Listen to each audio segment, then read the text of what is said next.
जय मसीह की। आज की बाइबल स्टडी में आप सभी लोगों का स्वागत है। पहला तीमुथियुस 4 अध्याय हम एक साथ उसका ध्यान कर रहे थे। पिछली बार हमने 6 से लेकर के 12 तक के वचन को देखा और आज 13 से लेकर के 16 तक के वचन को हम एक साथ स्टडी करेंगे। तो यीशु मसीह का एक अच्छा सेवक एक व्यक्ति कैसे बन सकता है और कैसे वो उस सेवकाई में खड़े रह सकता है, उन चीज़ों के बारे में हम 6 से लेकर के वचन में हम नीचे उसको पढ़ रहे हैं। तो 12वां वचन जिसको कि पिछली बार हमने उसका ध्यान किया, वो ऐसा कहता है, कोई तेरी जवानी को तुच्छ ना समझने पाए, पर वचन और चाल चलन और प्रेम और विश्वास और पवित्रता में विश्वासियों के लिए आदर्श बन जा।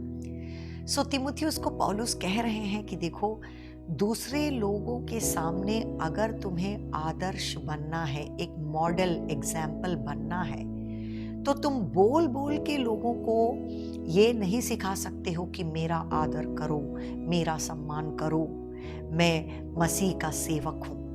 परंतु तुम्हारा जिंदगी और तुम्हारा चाल चलन कुछ इस तरह का होना चाहिए कि दूसरे लोग जो हैं तुम्हारी तरफ आकर्षित हो जाएं। कुछ उनके दिल में ऐसा आ जाए कि इस व्यक्ति को आदर सम्मान करना चाहिए। और आगे फिर से हम ये पढ़ते हैं कि सेवकाई में तुमको क्या कुछ करना है। पिछले बार के बाइबल स्टडी में हमने देखा कि पौलुस ये बातें कह रहे हैं कि कलीसिया में दूसरे लोगों को वचन सिखाने से पहले या सच्चाई क्या है, झूठ क्या है, ये बात सिखाने से पहले तुम खुद अपनी जिंदगी का ख्याल रखो। जिस तरह से हम एक्सरसाइज करते हैं, अपने बॉडी को मेंटेन करते हैं, उस तरह से आत्मिक जीवन में भी गॉडलीनेस के लिए, पवित्रता में बने रहने के लिए, प्रभु के साथ संबंध में बने रहने के लिए ये सबसे जरूरी बात है कि तुम खुद अपनी जिंदगी की रखवाली करो। और देखिए आगे हम फिर वही चीजें पढ़ रहे हैं कि सेवकाई में भी तुमको कुछ चीजें करते रहना है। आइए हम उन वचनों को एक साथ पढ़ेंगे 13 से लेकर। जब तक मैं आऊं तब तक पढ़ने और उपदेश देने और सिखाने में लवलीन रह, उस वरदान से जो तुझ में है और भविष्यवाणी के द्वारा प्राचीनों के हाथ रखते समय तुझे मिला था, निश्चिंत मत रह। उन बातों को सोचता रहे और उन्हीं में अपना ध्यान लगाए रहे, ताकि तेरी उन्नति सब पर प्रकट हो।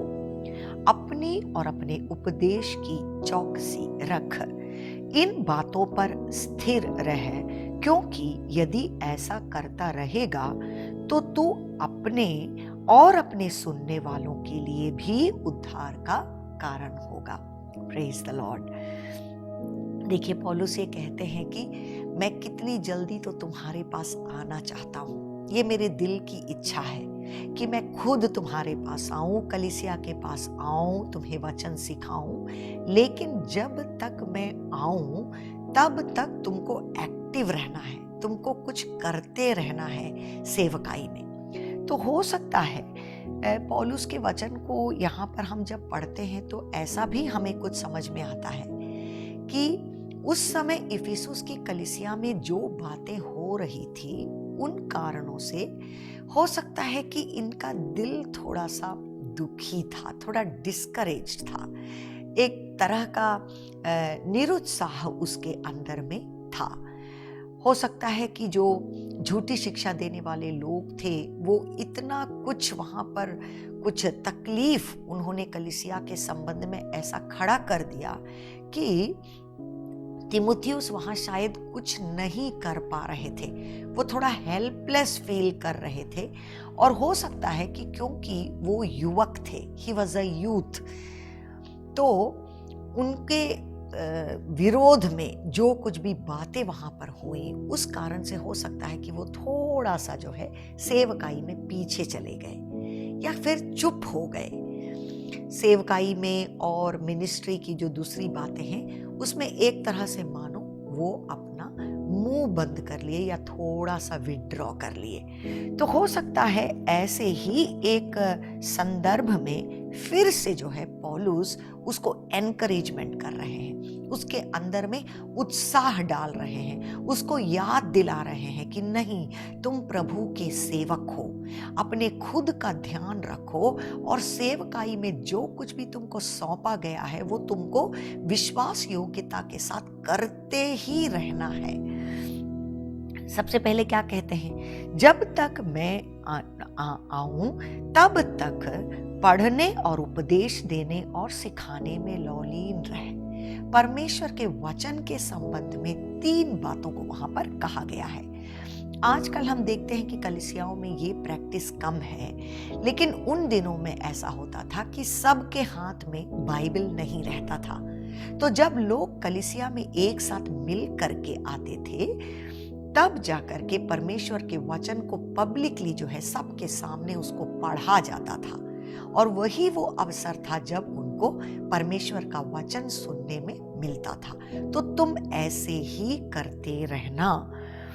और भी कुछ बातें कह रहे हैं, उपदेश देना, एक्सोटेशन, ये परमेश्वर के एक सेवक या दास का ये कर्तव्य है कि जब कलीसिया में लोग एक साथ मिल करके आते हैं तो वो उसको क्या करना है कि परमेश्वर के वचन में से उपदेश देना है, वो लोगों को समझाना है कि उनका प्रैक्टिकल लाइफ में, डेली लाइफ में किस तरह से ये वचन जो है इसका उपयोग उनको करना है। उनके दिल में जो है कुछ करेज डालना है, ढांढस बंधाना है उनको, और परमेश्वर के रास्ते में उनको आगे ले करके जाना है। तो उपदेश दो और सिखाने में लौलीन रहो, teaching the word of God, परमेश्वर के वचन की शिक्षा, उसमें से उपदेश दो, केवल वो ही नहीं परंतु शिक्षा, जो डॉक्ट्रिन है, जो सीख है परमेश्वर के वचन में, उसको बिल्कुल क्लियरली जो है लोगों के सामने तुमको पहुंचाना है। तब जाकर के लोगों के अंदर में वो समझ आएगा, वो अपने चारों तरफ जिन चीजों को देखते हैं उसको वो समझ पाएंगे कि क्या सच है, क्या झूठ है, परमेश्वर का रास्ता क्या है। उनका विश्वास परमेश्वर के वचन के आधार पर होना चाहिए। तो वो तुमको करते रहना है। पहला बात तो उन्होंने ये बता दिया। फिर वो याद दिलाते हैं, उस वरदान से जो तुझ में है और भविष्यवाणी के द्वारा प्राचीनों के हाथ रखते समय तुझे मिला था, निश्चिंत मत रह। इंग्लिश में क्लियरली कहता है, do not neglect the spiritual gift with in you. अब वो उसको ये भी याद दिला रहे हैं कि देखो, कुछ आत्मिक वरदान तुम्हारे अंदर में है, उसको याद दिला रहे हैं। Praise God.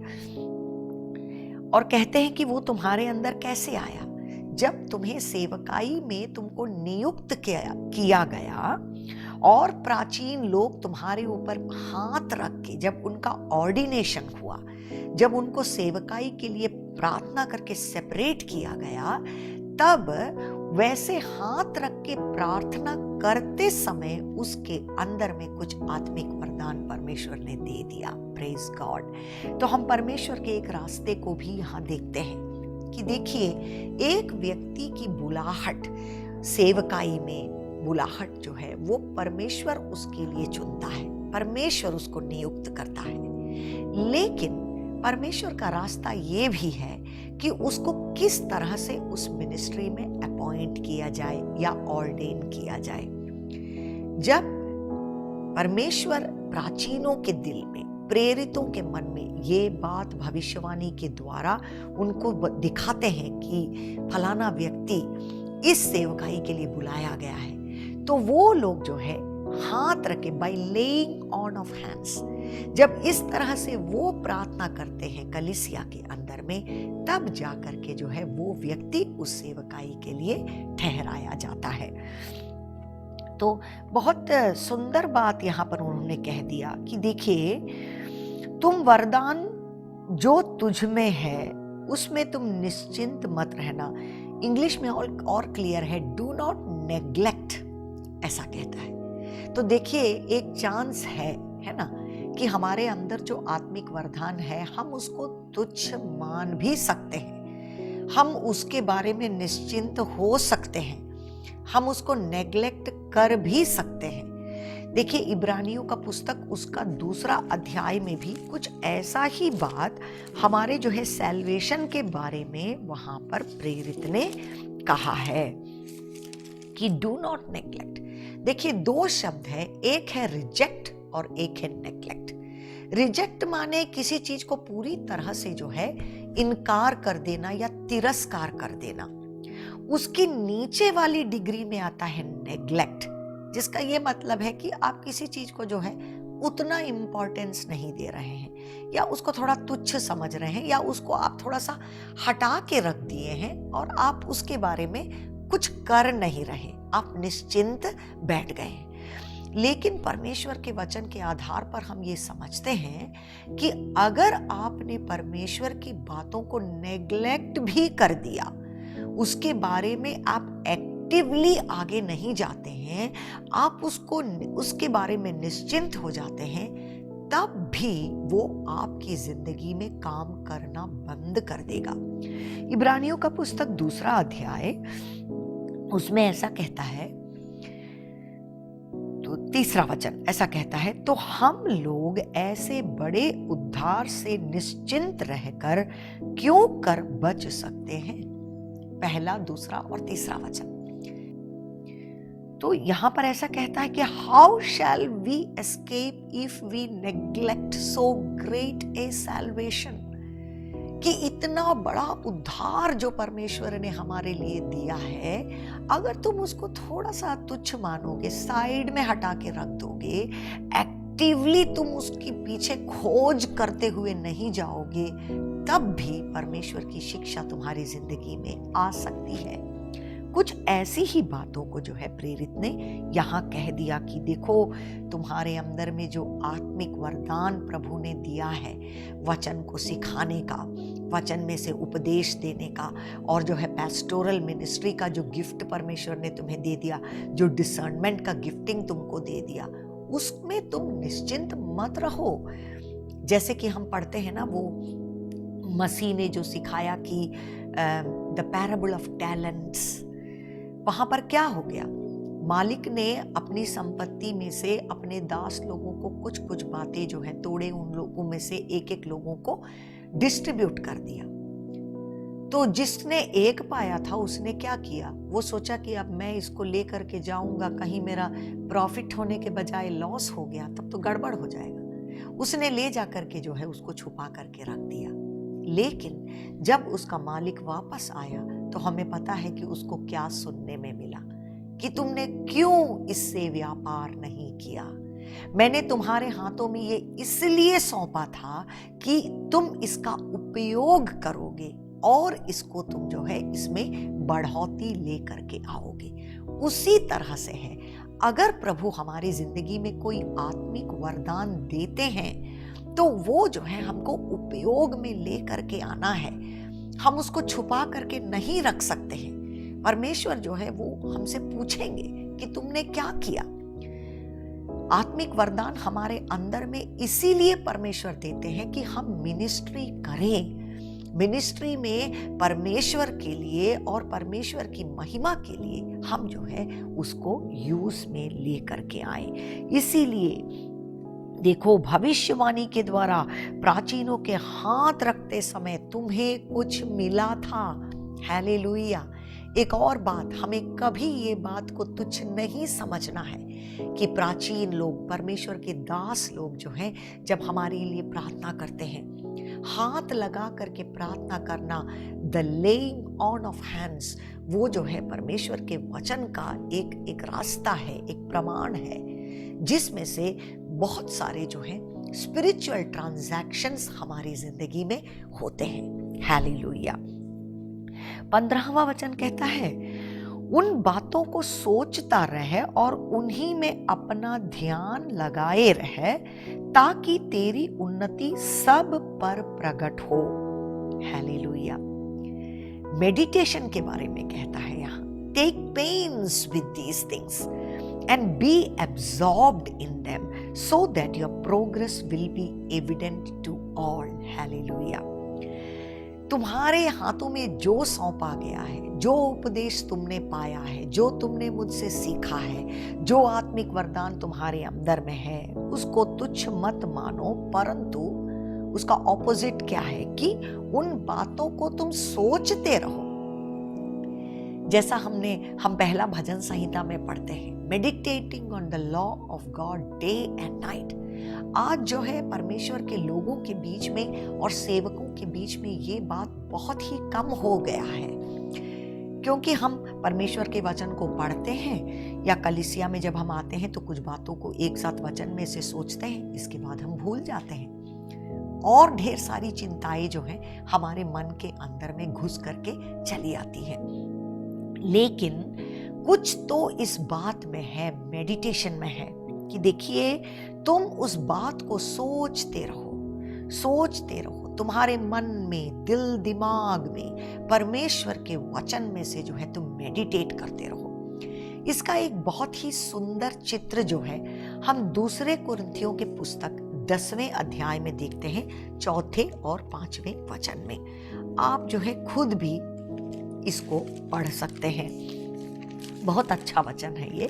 2 कोरिन्थियंस चैप्टर 10 उसका 4 और 5।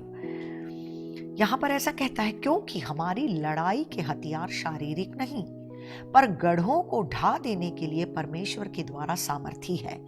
सो हम कल्पनाओं को, अब देखिए यहाँ आत्मिक युद्ध के बारे में बोलता है, परंतु सीधा सीधा जो है हमारे सोच विचार और हमारे थॉट्स और हमारी कल्पनाओं पर सीधे जो है वो चले आते हैं। हम कल्पनाओं को और हर एक ऊंची बात को जो परमेश्वर की पहचान के विरोध में उठती है खंडन करते हैं और हर एक भावना को कैद करके मसीह का आज्ञाकारी बना देते हैं। हालेलुया। मेडिटेशन का एक रिजल्ट जो है उसको हम यहाँ पर देखते हैं। Praise God. देखिए ये सब कब होता है, हम अपनी कल्पनाओं को, अपनी चिंताओं का खंडन करें, हम भावनाओं को कैद करें और मसीह के सामने उसको लेकर के आए। कब होता है ये सब? ये सब जो है जब हम परमेश्वर के वचन का मेडिटेशन करते हैं, ध्यान करते हैं, उसी समय में ये सारा प्रोसेस जो है हमारी जिंदगी में होता है। हालेलुया। और वो हमारे दिल को शुद्ध करता है, मन को शुद्ध करता है। परमेश्वर की उपस्थिति हमारी जिंदगी को जो है वो भर देता है।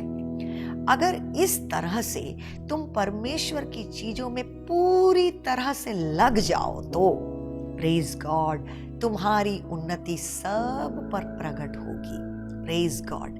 ये परमेश्वर चाहते हैं, इसीलिए प्रेरित करते हैं, कहते हैं let your progress be evident to all. तुम्हारी जिंदगी को देखकर, तुम्हारे आत्मिक जीवन को देखकर कोई बोले तो कि अरे तुम तो पिछले साल जैसे नहीं रहे, कुछ तो बढ़ोतरी है तुम्हारी जिंदगी में, तुम्हारे चाल चलन में, तुम्हारे सोच में। जब तुम गवाही देते हो, जब वचन सिखाते हो, तो इस साल तो कुछ अलग है। तुम पिछले महीने जैसे भी नहीं, इस महीने में तो कुछ तो इंक्रीज हो गया है तुम्हारी जिंदगी में। Praise God. और ये हमारी जिंदगी का वो पर्सनल डिसिप्लिन है। परमेश्वर में जब हम पूरी तरह से लगे रहते हैं तो वो जो है बाहर दिखाई पड़ने लगता है। Praise God. अपनी और अपने उपदेश की चौकसी रख। देखिए आत्मिक जीवन में ये सबसे महत्वपूर्ण बात है कि कुछ भी जो है ऑटोमेटिकली नहीं होने वाला। एक शैतान है, एक शत्रु है हमारा, देयर इज एन एनिमी, जो कि हर समय ये चीज ट्राई करता है कि इस व्यक्ति को कैसे गिराया जाए। इसीलिए जागते रहो, चौकसी में रहो, अपने आप का ध्यान दो, अपने उपदेश का ध्यान दो। जब तुम चर्च में सिखाते हो, दूसरे लोगों को उपदेश देते हो, तो ये बहुत सीरियसली लो। ऐसा नहीं कि कुछ भी तुम्हारे मन में आ गया और तुम उसको बोलते जा रहे हो। क्या ये परमेश्वर के वचन के आधार पर सही बात है? ये लोगों की जिंदगी को कहाँ लेकर के जाएगी, ये सोचते हुए तुमको जो है उपदेश देना है। 16वां वचन, इन बातों पर स्थिर रह। Pay close attention to yourself and to your teaching. Persevere in these things. इन बातों पर स्थिर रह। परमेश्वर के दास लोगों की जिंदगी में कई बार ये बात हो जाता है कि उनको डिस्करेजमेंट हो जाता है, लोग दुखी हो जाते हैं मिनिस्ट्री में। आप कोई भी और काम करने के लिए जाइए, कम से कम जो है आप 1 महीना काम कीजिए तो आपको महीने के अंत में जो है सैलरी मिल जाता है। अब लोग आपके बारे में कुछ भी बोलें तो भी आपको चिंता नहीं रहता। परंतु कई बार जो है सेवकाई में हम पैसा देख करके नहीं आते, सैलरी देख करके नहीं आते। हमें सपोर्ट करने वाला हो सकता है कोई भी ना हो, तो हम दिल से लोगों के लिए अच्छा करते हैं, परंतु लोग जो हैं इसके बावजूद हमारे बारे में हो सकता है बुरा कहें। कई बार जिन लोगों के लिए हम रात दिन हम प्रयत्न करते हैं, वचन सिखाते हैं, उनकी जिंदगी में देखो तो कोई फल नहीं, वो आगे नहीं बढ़ रहे हैं प्रभु में।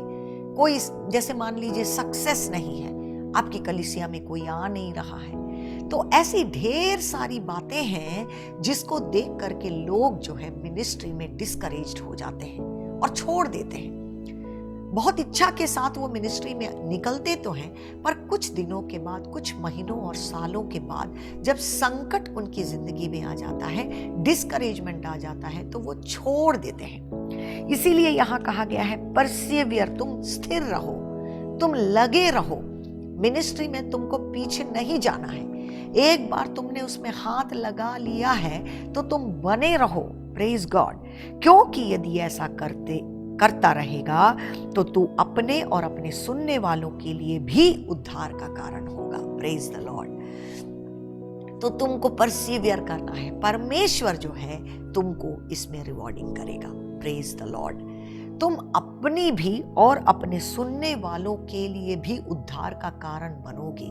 परमेश्वर का आशीष और परमेश्वर का उद्धार और ब्लेसिंग उनकी जिंदगी में भी दिखने लगेगा और तुम्हारी जिंदगी में भी वो दिखने लगेगा। Praise the Lord. तो ये सारी बातों को बताते हुए प्रेरित जो है तीमुथियुस को एनकरेजमेंट कर रहे हैं कि अपने आप का ख्याल रखो, अपने उपदेश का ख्याल रखो, अपने मिनिस्ट्री का ख्याल रखो।